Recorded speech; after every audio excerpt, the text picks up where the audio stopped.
É o seguinte, eu vi um monte de vídeos falando que começaram manifestações em Brasília, que o povo tá querendo parar. E aí, eu vi um vídeo onde fala que o Zé Trovão faz a convocação para os caminhoneiros pararem. Mas por que o Zé Trovão é importante nesse contexto? O Zé Trovão foi o deputado eleito com a bandeira de ser líder dos caminhoneiros, a liderança dos caminhoneiros. Escuta esse vídeo aqui do Zé Trovão, que é um desabafo dele pela prisão do Bolsonaro, e vamos falar sobre essa possibilidade de paralisação total. Será que isso é possível, não é possível? Como estão caminhando as coisas? O que pode rolar nessa possível paralisação geral dos caminhoneiros após a prisão do Bolsonaro? Primeiro, vamos assistir o vídeo do Zé Trovão. Vamos assistir um outro vídeo aqui falando que o Zé Trovão pode parar na Polícia Federal, na cadeia, por causa dessa fala, se não tiver uma unidade. Presta atenção na fala do Zé Trovão. Jair Bolsonaro levantou a bandeira do Brasil quando muitos tinham desistido dela.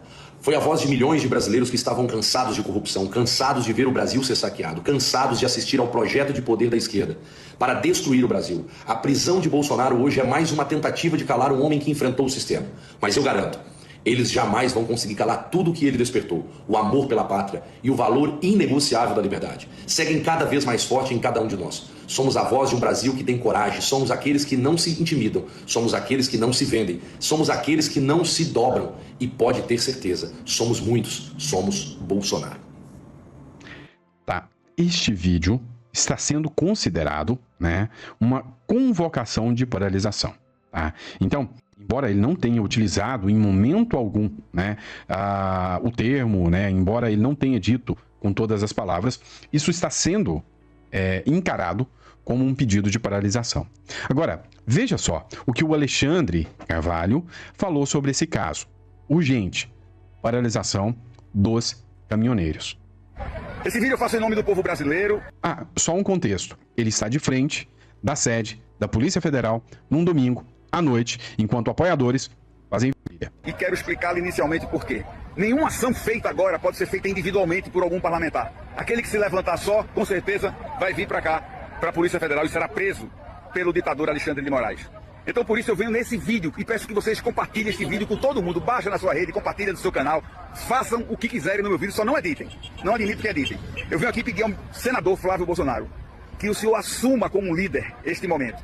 Que todos os conservadores, todos os senadores, deputados, vereadores, prefeitos, deputados estaduais, distritais do Brasil inteiro, todos eles que tenham sido eleitos na pauta de Bolsonaro, que tenham sido ajudados por Bolsonaro, que sejam conservadores, todos esses façam o trabalho uníssono. Presta atenção, não adianta ser um só. Não adianta o Zé Trovão chamar para fazer greve geral, porque senão ele vai ser preso. Já falei isso. Todos façam um trabalho uníssono de parar o Brasil. E todos os brasileiros, na segunda-feira, vão lá no Congresso Nacional pressionar os parlamentares, principalmente o Davi Alcolumbre, que é o presidente do Senado, e o Hugo Mota, que é o presidente da Câmara, para que tomem uma decisão. Nós não estamos pedindo, nós não estamos solicitando ilustres deputados e políticos. Nós estamos exigindo. Será que eu estou sendo um português correto?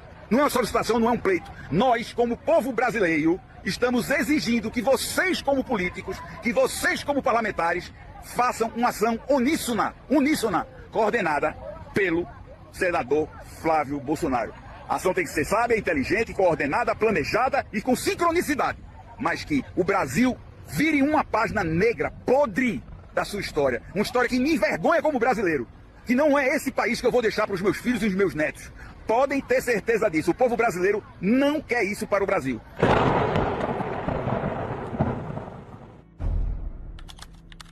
Vamos lá, pessoal. A gente precisa entender alguns pontos dessa fala aqui que vão um pouco além, tá? E eu não quero ser o mensageiro do caos. Eu não quero ser o sujeito que traz o caos. Mas vamos observar. Há sim um movimento, ou seja, vozes indignadas que pedem a paralisação de caminhoneiros e pedem a paralisação como um todo. Mas vou citar o exemplo, uma matéria do El Mundo, líder do agronegócio ameaça parar o Brasil em defesa de Bolsonaro. Escuta isso. Pois é, pessoal, estamos aqui fazendo uma limpeza de grama no sábado, aproveitar o tempo que a gente tem e se depara com mais uma barbaridade dessas. Capitão, nós estamos até juntos. Isso é covardia feita pro pessoal da nossa Suprema Corte. Se precisar paralisar o país para mostrar para esse desgoverno, principalmente que está lá, e deixando contas e contas aqui para nós pagar, nós não vamos aceitar. Estamos juntos nessa, capitão. Vai firme, que nós não vamos desistir do Brasil e nem de você. Beleza? Um abraço. Tá, vamos no efetivo, tá? Sem firula e falando o português correto. Há a possibilidade de paralisação hoje no Brasil? Há a possibilidade do que o Alexandre aqui falou, de que o Flávio Bolsonaro tome a liderança e que senadores como Davi Alcolumbre e o Centrão assumam essa liderança contra o arbítrio que acontece no Brasil? Eu poderia ser simplesmente uma pessoa que vai fazer o oba-oba. Eu entendo, Alexandre, e sei da indignação que muitas pessoas estão nesse momento. Um devido processo legal não observado, mas entenda, está exatamente como o Congresso queria. Hoje, deputados de direita que foram eleitos pró-Bolsonaro, silêncio. Falaram nada não, teve um monte.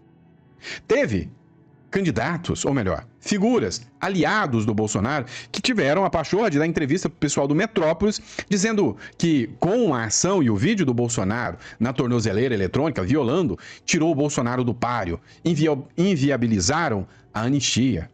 Então entenda, pedir pro Congresso fazer alguma coisa é pedir pro traficante parar de vender droga. Não vai acontecer só com pedido. Não vai. Então, quando me falam, mas o Congresso tinha que agir só com mobilização popular. Então, é uma ação que só começa se vinda do povo. Só começa se vinda do povo, tá? E aí, né, alguns comentários ainda sobre a prisão do Bolsonaro. Vamos lá.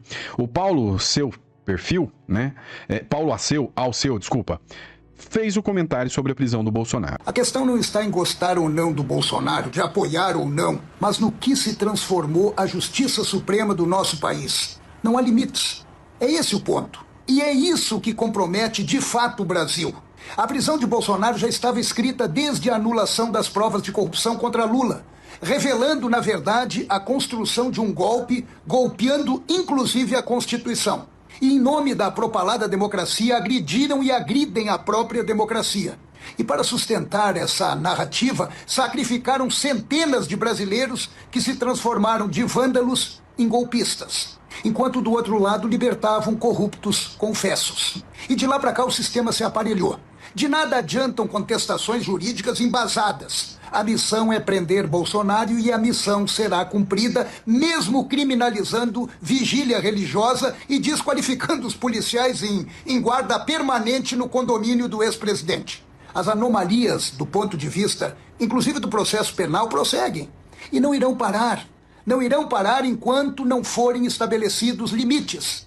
Mas com esse Congresso fica muito difícil. Normalizar arbitrariedades jurídicas é decretar a morte da democracia. Hoje é o Bolsonaro e seus aliados. Amanhã pode ser qualquer um que atravesse o caminho das togas supremas. Se o ódio das pessoas por Bolsonaro fosse canalizado para corruptos e criminosos, o Brasil certamente seria muito mais limpo. Acho que não precisa nem de comentários, né? Esse vídeo, né? O quanto ele foi certeiro. Agora, presta atenção num detalhe. Veja isso. O Bolsonaro faz a primeira aparição pública desde a prisão política na sede da Polícia Federal, em Brasília. Matéria do Diário 360. Nada te chamou atenção? Algo não te chamou atenção sobre esta foto do Bolsonaro presidiário, preso? Se não te chamou, vai chamar. Presta atenção no porquê. Em Brasília, onde ele está desde o início da manhã de ontem, quando foi preso por volta de 6 horas, Eric. E por quê? Porque a Suprema Corte Brasileira entendeu que havia indícios de tentativa de fuga por parte de Jair Bolsonaro, que estava em prisão domiciliar, ao ter a detecção de tentativa de violação ali, avarias registradas na tornozeleira eletrônica que o ex-presidente usava. E ele depois confirmou, inclusive, durante o dia de ontem, que de fato havia tentado passar um ferro de soldar, Eric, na tornozeleira que de fato ficou queimada. Exato, e aí a gente vê na imagem, mais pro lado direito, a gente conseguiu ver, inclusive, destacar. Veja que o Bolsonaro tá tranquilo, até rindo, né? Tá ameno, até, apesar do que ele vem passando. Mas veja, o Gil Diniz e o Caporeso, respectivamente, de São Paulo e Minas Gerais, fizeram comentários sobre a imagem de Bolsonaro presidiário. Pessoal, notícia de agora, em frente à Superintendência da Polícia Federal, deputado Caporeso aqui, deputado Gil Diniz, vejam só o tamanho do absurdo que está acontecendo. O Lula ficou mais de 580 dias preso, não tem uma única imagem dele preso na Polícia Federal. E hoje, no primeiro dia do presidente Bolsonaro, já tem uma foto dele rolando pela imprensa. Isso aí não tem nada que justifique, é um ataque à imagem do nosso presidente. Não é isso, Gil? Quem tirou essa foto foi a Gabriela Biló, é a mesma que levou a Débora do Batom, à cadeia, tentando simular o presidente atrás das grades, e é uma mentira, Caporeso. A gente precisa denunciar isso. Dona Michele acabou de sair aqui da Polícia Federal, a gente não pode permitir que essa imprensa porca suje a imagem do presidente Bolsonaro. Nós estamos com o presidente Bolsonaro até o fim porque somos todos Bolsonaro! Mas chama atenção, tá? Chama atenção. A defesa, né, do Bolsonaro pediu novamente a decretação da prisão domiciliar humanitária. Se fosse um processo em que baseia-se em decisões jurídicas, era plausível, mas não é. Então, vai ser rejeitado. A defesa do ex-presidente Jair Bolsonaro pediu ao ministro do Supremo Tribunal, Alexandre de Moraes, a concessão da prisão domiciliar humanitária ao ex-chefe do Palácio do Planalto. O documento foi encaminhado ao STF na tarde de domingo, junto às explicações da defesa sobre violação do uso de tornozeleira eletrônica, um dos fatores que culminaram na prisão preventiva do próprio Bolsonaro. A defesa apresentou ao ministro um laudo de 2 médicos de Bolsonaro, que aponta que ele apresentou quadro de confusão mental e alucinações, possivelmente induzidos pelo uso do medicamento pregabalina, que foi receitado por outra médica do ex-presidente. Esse medicamento, segundo os médicos, é usado para crises de soluço, mas tem efeitos colaterais que incluem alteração do estado mental. Abre aspas. Foi dentro deste contexto que o peticionário, conforme esclareceu na audiência de custódia, estava com alucinação de que tinha alguma escuta na tornozeleira, tentando então abrir a tampa. Em razão do quadro de confusão mental, não buscou, portanto, retirar o dispositivo, pontuou a defesa. Ou seja, o intuito não foi, né, retirar o dispositivo.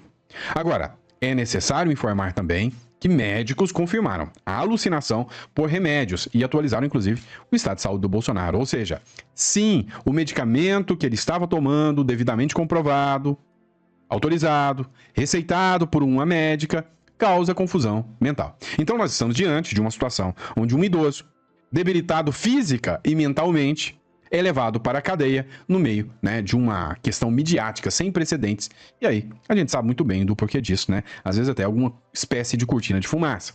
Os médicos responsáveis pela saúde do ex-presidente Bolsonaro emitiram no fim da tarde desse domingo um boletim confirmando que a combinação de medicamentos receitados por uma terceira médica levou o ex-presidente a alucinações e confusão mental. Segundo o documento, esse quadro pode ter motivado a tentativa de violação da tornozeleira eletrônica.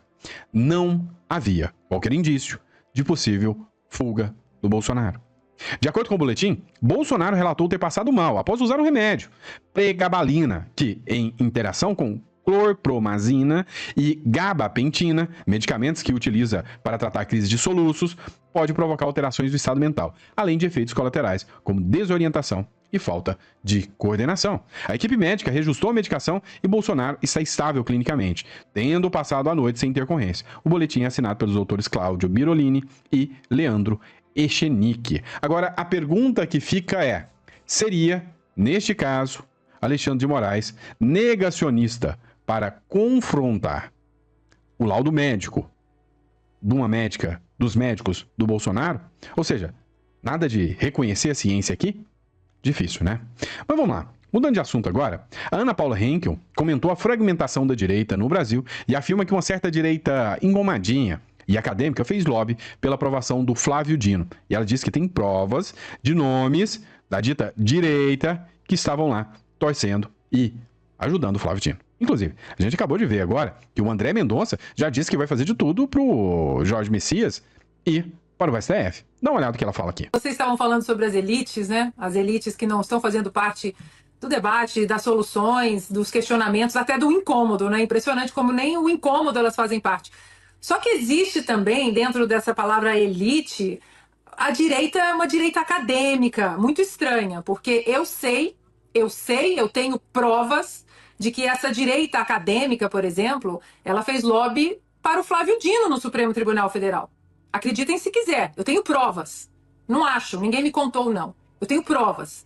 Uma direita engomadinha, arrumadinha, acadêmica, que fala bonito, tem nojinho do Bolsonaro e que fez lobby para Flávio Dino, um comunista, no Supremo Tribunal Federal. E aí você vê, o que deu a vitória ao Donald Trump em 2024 foi o oposto do que acontece no Brasil. Foi a direita americana, libertários, conservadores, até liberais clássicos se juntando e dizendo, peraí, esse partido democrata woke, a extrema esquerda, isso aqui vai implodir os pilares sagrados dos Estados Unidos, então é melhor a gente parar.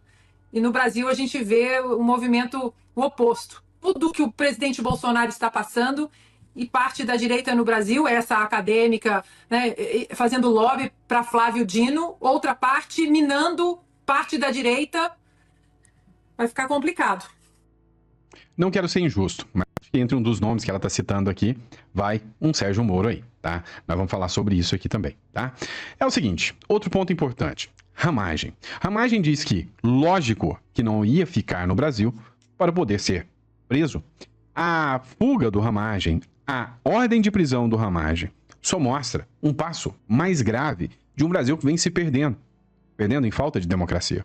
Não é o primeiro, também não é o segundo, é o terceiro deputado que tem que sair do país para não se ver, né, para não ser, né, mais uma das vítimas do judiciário brasileiro. O deputado federal Alexandre Ramagem afirmou que deixou o Brasil para evitar que suas filhas o vissem ser preso. O parlamentar está nos Estados Unidos e, por decisão do Supremo Tribunal, do ministro Alexandre de Moraes, tem um mandato de prisão preventiva expedido contra ele. Em entrevista ao canal do YouTube do jornalista Alan dos Santos, que também está foragido, Ramagem disse que está morando em Orlando e não em Miami, e destacou que o processo da trama golpista, no qual foi condenado a 16 anos e 1 mês por 3 dos 5 crimes imputados, deveria ser anulado. Abre aspas. É lógico que eu não ia ficar no Brasil, com as minhas filhas me vendo ser preso sem ter cometido crime algum e sendo submetido a uma ditadura? Consegui sair para não expor minha família a essa violência. Hoje estou seguro aqui, com a anuência do governo americano, diante de uma perseguição grave. E só ao longo do tempo o país vai entender os porquês disso tudo, disse o ex-secretário da BIM do Bolsonaro, Alexandre Ramagem, né? Então, acompanha um trecho aqui, né, da entrevista do Ramagem na timeline, que inclusive narrou também, né, alguns imbróglios aí do dito 8 de janeiro. Acompanha. Estivemos na CPMI do 8 de janeiro. Eu desde o começo critiquei o Flávio Dino demais primeiro naquela questão, como ele subiu na favela da Maré, ficou indignadíssimo com os comentários naquela época. Posso botar aqui depois para vocês verem, quase ninguém comentou daquela forma. Mas na CPI do 8 de janeiro, que a gente desvendou o que aconteceu, que aquilo foi uma grande armadilha. Isso eu vou precisar de um espaço de tempo para explicar para vocês, tem muito para contar. Dentro de uma CPI, o relator ou a relatora, que tem a maioria das suas proposições aprovadas. Após eu sendo de oposição, fui o segundo depois da relatora a ter mais proposições aprovadas. E quais foram essas? Porque eu entendo a dinâmica de segurança, eu entendo a dinâmica da administração pública, eu entendo toda a dinâmica do que aconteceu ali, desvendar o que aconteceu. Então, todos os requerimentos, primeiro, para saber o que é, porque eu sei como é a segurança do Lula, do presidente da República, e como o GSI faz com antecipação para uma viagem do presidente. Então, eu fiz todos os requerimentos devidos, certos, aos locais certos, com as perguntas certas, para demonstrar que o Lula fez aquilo avisado às peças que teria uma armadilha ali. Aí ele foi parar na quadra. Foi proposital. Fui eu que requeri a questão do plano escudo. Quem sabia sobre o plano de escudo? Enquanto a guarda do Planalto estava ali, o acesso e o contato ao comando militar do Planalto, todas as câmeras que foram pedidas para o ministro da Justiça, fui eu que fui o primeiro a pedir. A Força Nacional debaixo do ministro da Justiça, fui eu que fui pedir quantos pelotões ele tinha ali, que o Flávio Dino tinha 6 ou 8 pelotões ali, guarnecidos dentro do MJ, no estacionamento, e Maí não tomou nenhuma atitude. Pelo contrário, tudo demonstra, pelas pessoas que ele colocou ali, eu explico tudo mais a parte. Então, na CPMI, nós desvendamos toda essa farsa e essa trama. Está no nosso relatório, que fui eu que produzi para os demais que nos auxiliaram ali. A partir dali, acabou a CPMI, em novembro, nós demonstrando as ilegalidades. O presidente Bolsonaro me indica para ser candidato a prefeito do Rio de Janeiro em dezembro. Em janeiro, a Polícia Federal estava na minha casa. Ou seja, eles sabiam, né, que eles queriam pegar você, porque você foi no ponto certo para provar anuência, omissão culposa da atividade do GSI e do Lula em relação ao 8 de janeiro. Ou seja, você desmontou todo o esquema de segurança canalha, provando que se eles não sabiam, eles tinham meios de saber, e a viagem foi programada de um jeito malicioso. Diversos componentes, pessoas infiltradas ali, a vinculação do MJ, como a Polícia Federal se comportou no dia e depois com as prisões, os modelos que vinham do STF para interrogar todas aquelas pessoas, as pessoas que estavam presas, quem entrou para quebrar, toda a trama foi feita em organizações como o Capitólio, mais do que o Capitólio. Eles tiveram um exemplo do Capitólio e fizeram para quê? Porque não bastasse o que aconteceu nas eleições para tirar um condenado em 3 instâncias da prisão e colocar na presidência, porque eles precisavam do Lula para manter o sistema. Não, começou o governo Lula, mas eles precisavam exterminar a direita. Bolsonaro, os movimentos de rua, terrorizar para não ter e controlar as redes sociais. Então, basicamente, e isso estaria acontecendo. Eu digo mais, tem muito para contar, a gente vai ter tempo aqui com você para contar ao longo dos dias aqui. A trama, a obra-prima do Alexandre de Moraes era esse plano de golpe com esse Rio de Janeiro, fazer vinculação, que não teve, eles não conseguiram vinculação. A delação do Mauro Cid é um Uma coação pura que não tem fundamento. Quiseram pegar o Felipe Martins, que se manteve com humildade, com coragem. Quiseram pegar o Anderson Torres também. Seriam os quatro que queriam pegar em volta do Bolsonaro. E eu. Tentaram me prender com essa busca, tentaram me prender porque sabiam que eu tinha ciência dessa questão toda pelo 8 de janeiro, pelo meu conhecimento interno. Só que na Câmara dos Deputados, virado para o Moraes, não vai conseguir prender o Ramagem, não. Porque o precedente que eles fizeram com o Daniel Silveira, o pessoal está escaldado aqui e o pessoal respeita e gosta do Ramagem. O pessoal do centro tem essa noção que eu sou técnico e de conversa, eles recorrem a mim antes, até muitas vezes das reuniões de líderes, vários ali, para isso passa, isso não passa, isso aqui para o fundamento da direita não vai passar, a gente vai brigar isso aqui é nosso, tem que encaixar. Então eu tenho um bom relacionamento no centro ali. Para naquela chicana dita parlamentar para a aprovação das leis, o ótimo inimigo do bom, a gente sabe. Então informaram para ele, você não vai conseguir, a gente vai soltar ele logo em seguida. Eu seria mais um preso ali, mas eles me tiraram, eu estava na comissão de inteligência, me tiraram de lá por ordem do Alexandre de Moraes. A partir daí, meu mandato inteiro eu fiquei me defendendo de invenções na mídia e esses processos. Como eles não acharam nada na BIM, isso tem muito para explicar, os arautos, os porta-vozes desses ministros são Guilherme Amado e a Daniela Lima. Olha o naipe dos porta-vozes desses caras, jogando as questões todas. Como não tinha nada da BIM, não conseguiram, inventaram assassinato de reputação. Hoje, no Brasil, eu sou o cara que investigou a República, mas só na nomenclatura, não tem nenhuma interceptação, monitoramento, não tem problema, mas jogaram meu nome dessa forma. E aí eles tiveram que me colocar no golpe. Pois é, né? Pegando. Denúncias graves. Mas vamos lá, pessoal, ó. Obrigado por ter acompanhado. Esse é o nosso primeiro editorial do dia. Daqui a pouquinho, hora do almoço, a gente volta. Para você que acha tudo uma loucura o que tá rolando no Brasil, né? Para você que tá assustado com tudo isso que vem acontecendo no Brasil, entre em contato aqui com a Imigra Mais. O telefone é 16-99321-0648. Vem cá, você sabia que ao dar saída aqui do Brasil, você pode ter economias amplamente significativas? Dá uma olhada nessa matéria aqui, por exemplo. O fundador do Nubank economizou cerca de 500 milhões, meio bilhão, em impostos ao se mudar para o Uruguai. A mudança de residência fiscal de David Vélez, fundador do Nubank, e Marcos Galperin, do Mercado Livre, reacendeu o debate sobre a competitividade tributária na região. Ambos optaram pelo Uruguai, que desde 2020 flexibilizou as regras para novos residentes, por meio do decreto 163/020, permitindo a residência fiscal a quem investir no país e permanecer ao menos 60 dias no ano em território uruguaio. No caso de Vélez, vendeu 2,3 bilhões em ações. Caso fosse residente fiscal no Brasil, parte desse ganho seria tributado pelas alíquotas progressivas de até 22,5%. Você não precisa investir ali alguns milhões para ter residência fiscal lá no Uruguai. Se você, já correr e dar entrada na residência legal, depois de 6 meses, você pode solicitar a residência fiscal. Então, cá entre nós, está na hora de você se programar. E aí a Imigra Mais está aqui pronta para te orientar sobre a questão fiscal, sobre a questão de imigração. Olha só, o Uruguai é a residência mais barata e mais rápida atualmente. Nem o Paraguai é tão barato e tão rápido quanto o Uruguai. E aí, você tem vários benefícios ao solicitar sua residência. O Uruguai, o dono do Nubank, hoje vive lá no Uruguai. Eu mesmo, já passei várias vezes aqui na porta da casa dele, aqui no Uruguai, em Montevidéu, que é onde ele mora, tá bom? Abraço, pessoal. Fica com Deus e eu vejo vocês no próximo editorial. Um grande abraço.